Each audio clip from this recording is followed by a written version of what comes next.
In this video, we are going to solve question number 9 of exercise number 11.1.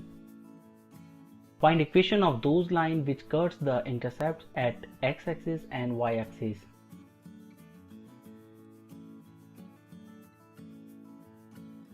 First is 5, 3. First we plot it. X-axis, y-axis points are P and Q, and 5 and 3 are given intercepts.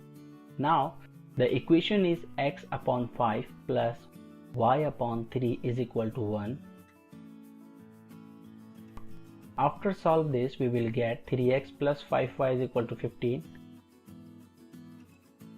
Now 3x plus 5y minus 15 is equal to 0, which is equation of line PQ.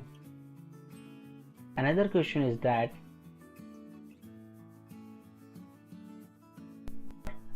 intercepts are minus 2, 3. X by minus 2 plus y by 3 is equal to 1. To solve this, we will get 3x minus 2y is equal to minus 6. So 3x minus 2y plus 6 is equation of another line.